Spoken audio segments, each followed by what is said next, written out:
Almas queridas, a paz do Cristo em nossos corações.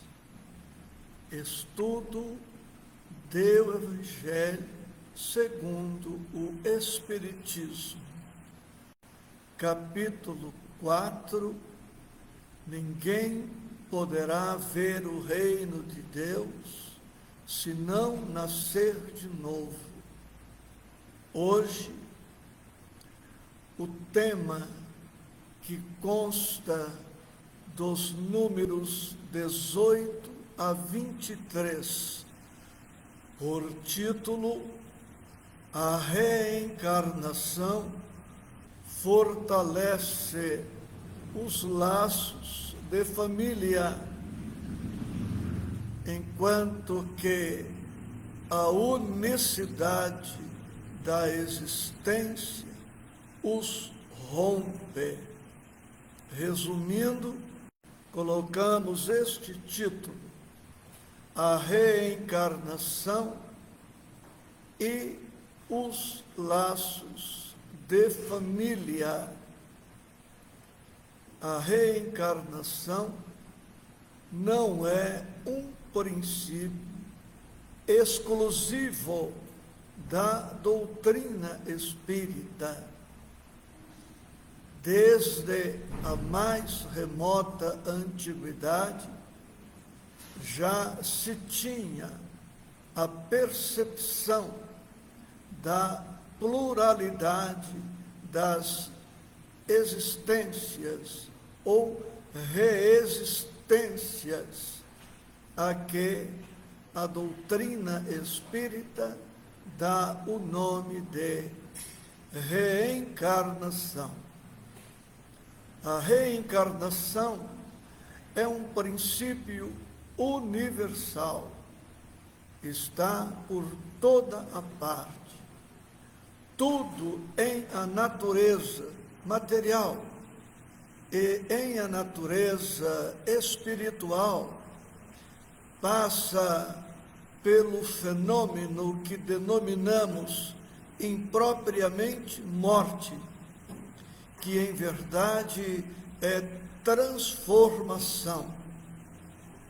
Também a matéria reencarna, porque todos os corpos voltam a reexistir, a existir novamente em novos corpos, de maneira que a reencarnação não atinge somente o princípio espiritual ou espírito.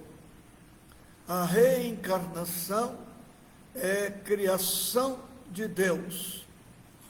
E como Deus é justo, é misericordioso, é bom, é amoroso, nós podemos perceber todos os atributos de Deus na reencarnação. Sem a reexistência do Espírito, não compreenderíamos a justiça divina, o amor divino, a misericórdia divina. É através da reencarnação que o Espírito tem amplas possibilidades de conhecer-se, educar-se, evangelizar-se, progredir, avançar, melhorar, reencontrar afetos e desafetos, amando-os mais, sempre mais. A reencarnação, portanto, é bênção, sem a qual as portas da felicidade, do equilíbrio, da harmonia, da felicidade, da paz, estariam cerradas, fechadas para sempre. A reencarnação ensina-nos a doutrina espírita com Jesus, fortalece os laços de família, os laços de afeto. E podemos colocar este tema da seguinte maneira: imaginemos que eu conviva com uma pessoa por um dia e me afeiçoe a esta pessoa neste um dia de convivência. Havendo investimento no afeto, dentro de um mês, 6 meses, 1 ano, 5 anos, 10 anos, uma vida toda, este amor só aumenta. Enquanto que, se o afeto não tivesse a oportunidade, em dias sucessivos, de ser alimentado, realimentado, retroalimentado, numa troca, nós não ampliaríamos, não expandiríamos a nossa capacidade de amar, pois este raciocínio se aplica à reencarnação. Se em uma existência de 50, 60, 70, 80 anos, 90 ou 30, temos a possibilidade de amar a uma pessoa, a uma causa, imaginemos com a possibilidade de reencontrarmos esta pessoa ou esta causa por séculos, por milênios. É certo que através das reencarnações trocamos de nome, muitas vezes trocamos de sexo, a personalidade é outra, poderemos trocar de nacionalidade, mas o amor não se radica nos ossos, nos músculos, nos nervos, na carne. O amor se radica no espírito.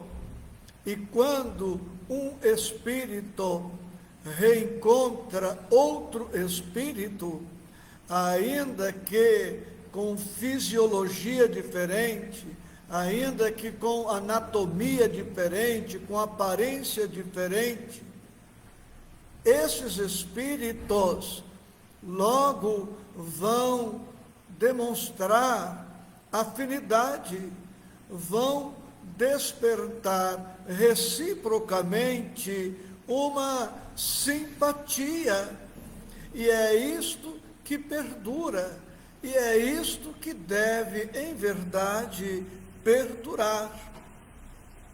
Feita esta introdução, vamos ao que consta nos itens 18 a 22, de maneira muito resumida. Escreveu Allan Kardec, no item 18 do capítulo 4, os laços de família não sofrem destruição alguma com a reencarnação, como o pensam certas pessoas. Ao contrário, tornam-se mais fortalecidos e apertados. O princípio oposto, sim, os destrói. No espaço, os espíritos formam grupos ou famílias entrelaçados pela afeição, pela simpatia e pela semelhança das inclinações. Ditosos por se encontrarem juntos, esses espíritos se buscam uns aos outros. Ao reencarnar, pois, nós buscamos os afetos, aqueles com os quais temos um planejamento reencarnatório. E o reencontro é cercado de muita alegria por tudo o que este reencontro vai ensejar. E desencarnando, verifica-se o mesmo fenômeno. Haveremos de nos reunir àqueles que nos precederam na viagem de volta à pátria espiritual, ou que não reencarnaram, permanecendo na pátria espiritual, auxiliando-nos, orientando-nos, amparando-nos e aguardando com expectativa positiva o nosso retorno à pátria espiritual para a retomada do convívio, do trabalho, do crescimento. Item 19. A união e a afeição que existem entre pessoas parentes são um índice da simpatia anterior que as aproximou. E este pensamento vale também para a antipatia, porque muitas vezes na reencarnação não vamos encontrar somente os afins, os afetos, os simpáticos. Vamos também reencontrar os desafetos, os adversários, aqueles aos quais prejudicamos ou que nos prejudicaram, para que através do reencontro possamos reajustar, reequilibrar, reharmonizar, reequilibrar, quitar os compromissos e transformar os elos de ódio, de mágoa, de ressentimento em boa vontade, em carinho, em ternura, amizade, em compromissos novos. Item 20. O temor de que a parentela aumente indefinidamente, em consequência da reencarnação, é de fundo egoístico. Prova, naquele que o sente, falta de amor bastante amplo para abranger grande número de pessoas. E Allan Kardec, no item 20, ilustra dizendo que um pai e uma mãe que possuem 10 filhos não amam menos aos 10 filhos do que amariam se porventura tivessem um número menor de filhos, e que ninguém deve se preocupar com isso. Nos itens 21 e 22, muito resumidamente, veremos o seguinte: se não admitirmos a reencarnação, se a reencarnação não existisse, a conclusão óbvia é que nós, que compomos um clã familiar, teríamos uma ligação meramente orgânica. Não haveria um ascendente espiritual, não haveria vínculo espiritual anterior, unindo-nos agora, reunindo-nos agora. Sem a reencarnação, a conclusão lógica é de que o espírito não existia antes da gravidez, antes do berço. E não existindo antes do berço, somos estranhos de uns para com os outros, enquanto que, com a reencarnação, admitindo-se a pré-existência do espírito em relação a esta encarnação, é fácil concluir, perceber, admitir que entre os parentes haja um vínculo espiritual afetivo anterior a esta experiência reencarnatória. Diz Kardec, isto em relação ao passado, item 21. E se não existe a reencarnação, e ele vai raciocinar nesse sentido no número 22, a possibilidade de nos encontrarmos com os afetos na pátria espiritual se reduz de maneira muito acentuada. Sem a reencarnação, os afetos só se encontrarão se forem ambos para a mesma região espiritual. E aí retoma-se a teologia clássica e concluiremos que duas pessoas só se reencontrarão se ambas forem para o inferno ou se ambas forem para o céu. Basta que uma vá para o inferno, outra vá para o céu, e estas duas pessoas não mais se reencontrarão. Enquanto que, pela reencarnação, não há possibilidade de ruptura afetiva, de quebra dos laços, dos vínculos. A história não termina com a morte. A morte é simplesmente uma porta, uma passagem que permite ao espírito retornar para um outro plano de vida, mas levando consigo a sua história, suas conquistas, suas realizações, inclusive afetivas.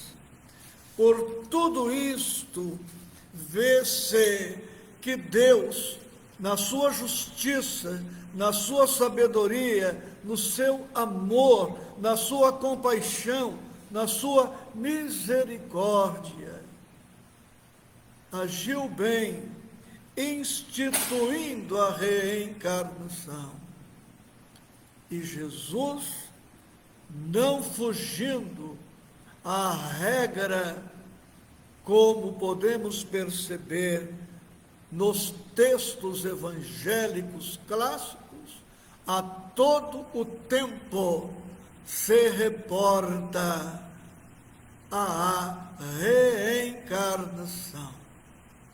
E sem a reencarnação, ficaria impossível entender e aceitar o Evangelho. Jesus, por isto, ensina-nos a sermos a todo o tempo confiantes, otimistas, demonstrando que não há necessidade de nos afligirmos, de nos desesperarmos, porque através do amor misericordioso de Deus, a reencarnação nos ensejará amplas possibilidades de crescimento, de libertação.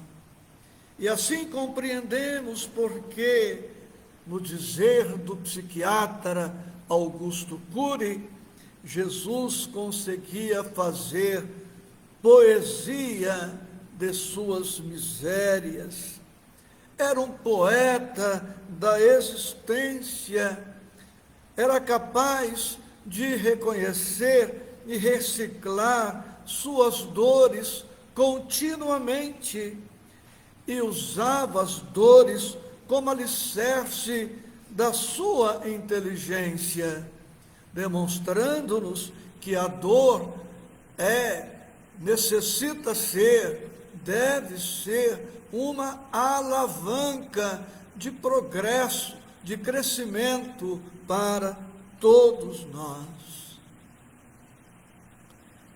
Um dos textos que temos trazido às segundas-feiras, em que Jesus explicita com todas as letras o tema reencarnação está em João, capítulo 3, versículo 7, no célebre diálogo com Nicodemos, quando o Senhor diz a Nicodemos: não te maravilhes de te haver dito, necessário vos é nascer de novo.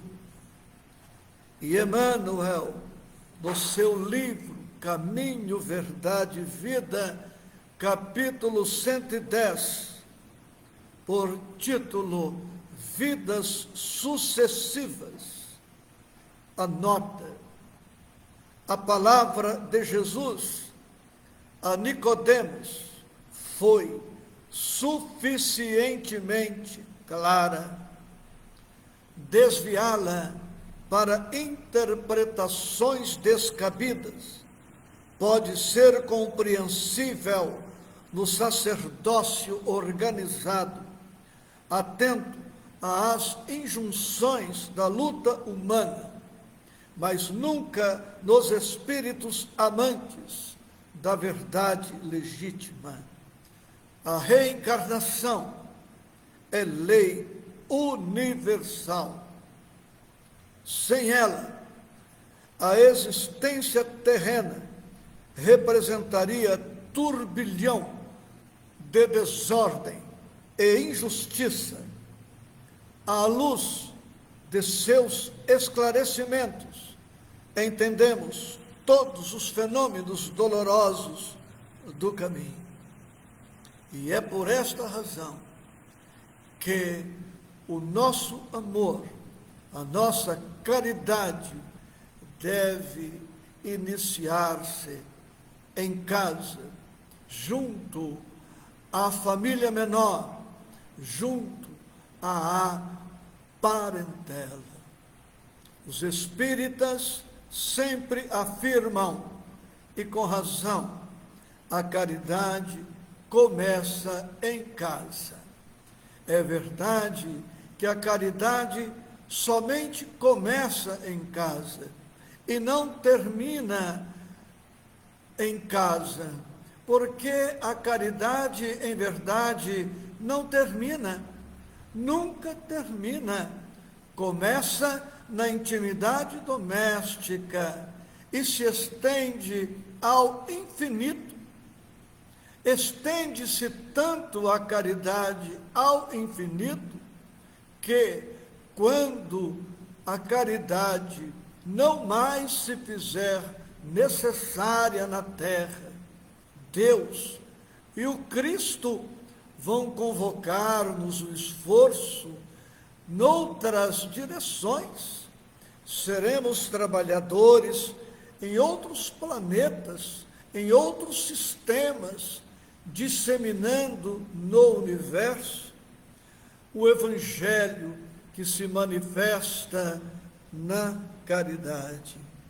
Por esta razão, o apóstolo Paulo, escrevendo a Timóteo, na sua primeira carta, capítulo 5, versículo 8, deixou anotado: mas se alguém não tem cuidado dos seus, e principalmente dos da sua família, negou a fé e é pior do que o infiel. Como sugestão de leitura, o livro Fonte Viva, capítulo 156, de Emmanuel, por título Parentes. Diz Emmanuel em 2 breves parágrafos: os parentes são obras de amor que o Pai compassivo nos deu a realizar. Ajudemo-los com a cooperação e o carinho, atendendo aos desígnios da verdadeira fraternidade. Somente adestrando paciência e compreensão, tolerância e bondade na praia estreita do lar, é que nos habilitaremos a servir com vitória no mar alto das grandes experiências. Quando estudamos o capítulo 3, há muitas moradas na casa de meu pai, enfatizou-se que a terra é, dentre tantas outras coisas, um hospital e uma escola.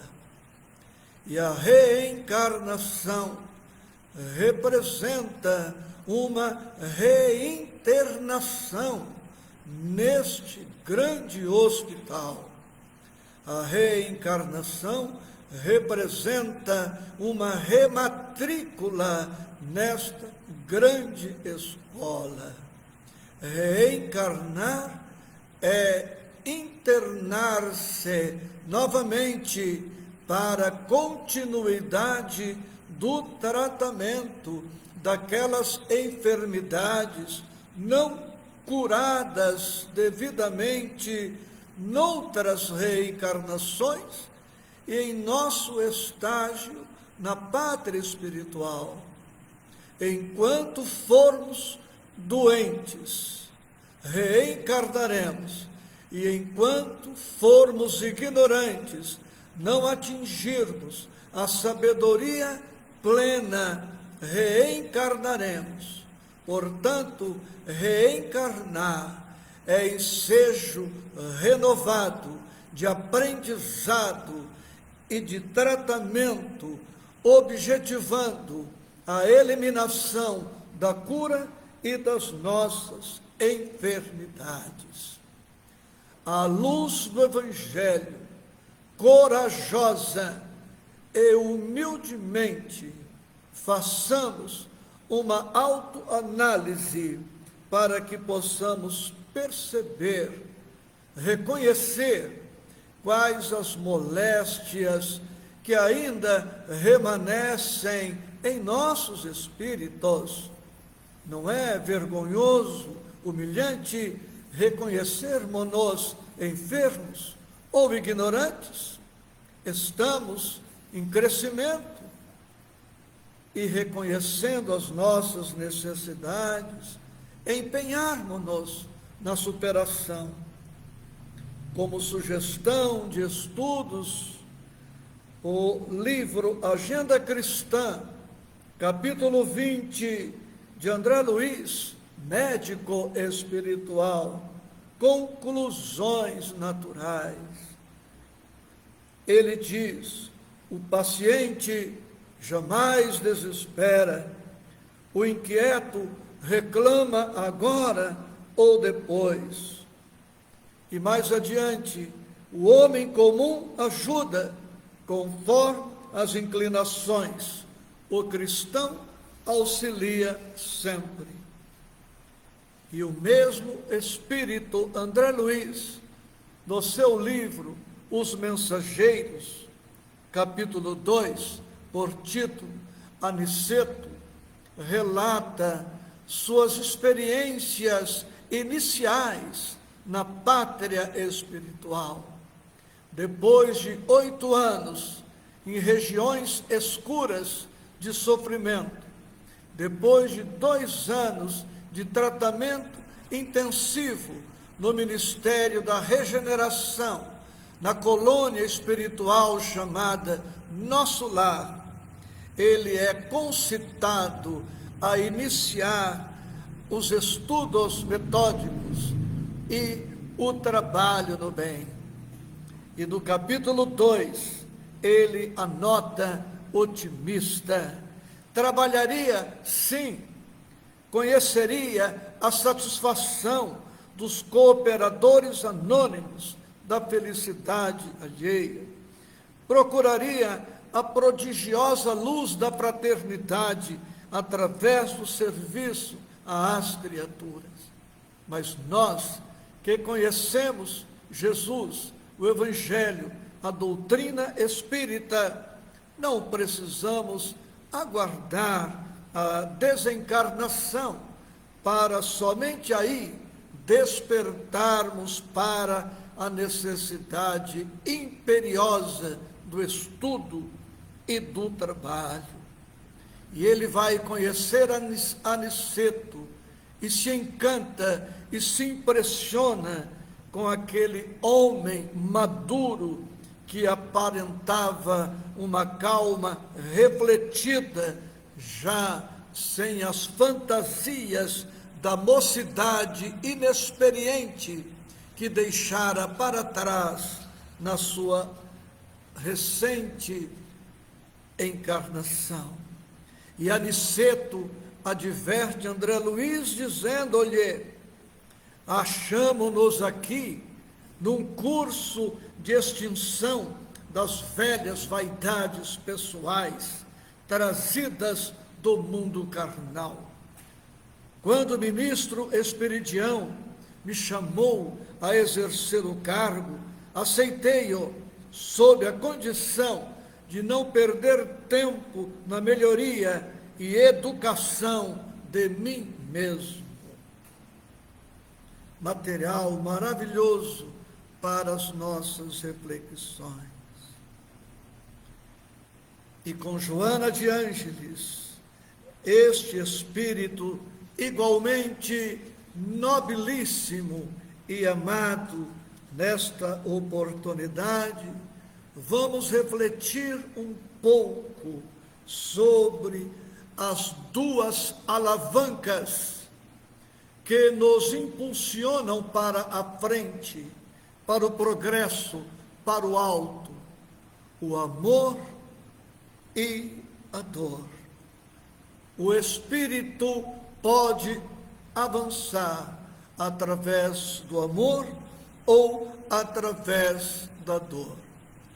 A primeira opção é sempre o amor, mas quando o espírito permanece indefinidamente indiferente a este sentimento e tarda no seu despertar, a dor fará o trabalho que o espírito negligente não permitiu que o amor fizesse em sua vida.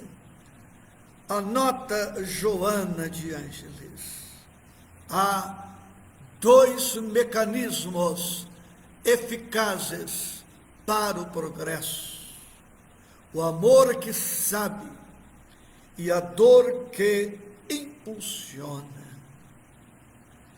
E eu digo, quem ama demonstra maturidade e também saber o sentido da vida.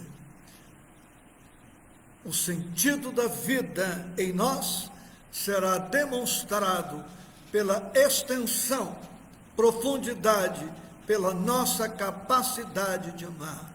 Quanto menos amor, menos sentido existencial.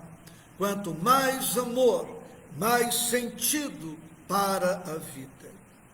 Diz ela: mediante o amor que se ilumina de conhecimentos libertadores, o espírito cresce para Deus. Quando este recurso demora de aparecer, ou é deixado à margem, a dor se aninha no homem, e mesmo recalcitrando à sua presença, ela, a dor, o domina, reeduca e o eleva. E ela nos propõe: recebe o teu aguilhão na carne da alma e avança, tornando-o menos afligente, face à resignação e ao bem que dele decorre. A dor não é desgraça, não é tragédia, não é vingança, não é ódio de Deus, do Cristo, da espiritualidade, da vida. A dor é ensejo ao despertamento. mas criatura alguma precisa aguardar o aguilhão da dor, do sofrimento, para somente aí buscar o bem. Podemos fazê-lo agora. Ninguém, nada nos impede a busca pelo bem, se esta for a nossa escolha. Melhoremo-nos, aperfeiçoemo-nos, porque somos os construtores dos nossos destinos. Allan Kardec, no capítulo 7 do livro O Céu e o Inferno, no item 10, ao estudar o Código Penal da vida futura, anota: o espírito sofre a pena das suas imperfeições, seja no mundo espiritual, seja no mundo corporal. Todas as misérias, todas as vicissitudes que suportamos na vida corporal são consequências de nossas imperfeições, de expiações de faltas cometidas, seja na existência presente, seja nas precedentes. Ao que acrescentamos, com objetividade, aquele que não é colérico não sofre as consequências de uma cólera que ele já não mais acalenta. O ciumento, o invejoso, o competitivo não experimentam as vicissitudes que experimentam os ciumentos, os invejosos, os competitivos, para citarmos apenas algumas deficiências do espírito. Se bem refletirmos, perceberemos que a reencarnação é uma oportunidade maravilhosa para ampliarmos a nossa capacidade de amar. Eu sinto que tenho um vínculo com uma infinidade de pessoas. Dentre estas pessoas, os companheiros queridos que se encontram aqui agora em nosso estudo, e com estes que nos acompanham pelas redes sociais. E certamente eu amo este círculo de pessoas muito mais do que amei no século XIX, no século XVIII, XVII, retrogradando no tempo. E com certeza no século 22, 23, 24, no século 30 da era cristã, eu amarei muito mais, de maneira muito mais liberta, sem paixões, sem cobranças, sem imposições, sem exigências. Portanto, a reencarnação é ensejo de expandirmos a nossa capacidade de amar, de ampliar o círculo dos espíritos que amamos. E Jerônimo Mendonça nos diz em seu livro Escalada de Luz: a caridade é o verbo silencioso de Deus, criando e sustentando a vida em toda parte. A caridade é o verbo silencioso de Deus, criando e sustentando a vida em toda parte, porque Deus é amor, recordamos nós. Termino trazendo um pensamento sobre Deus, de José Soares Cardoso, poeta excepcional, que deixou-nos um legado lindo dentre as obras, o seu livro Onde está Deus? E no capítulo 1, por título Onde está Deus?, ele termina o seu poema dizendo: eu vejo Deus, enfim, por toda parte, que tudo fala dos poderes seus. Descubro Deus nas expressões da arte, no amor dos homens também sinto Deus. Mas onde eu sinto Deus com mais beleza, na sua mais sublime vibração, não é no coração da natureza, é dentro do meu próprio coração. Profunda gratidão, com votos de muita paz em Cristo Jesus.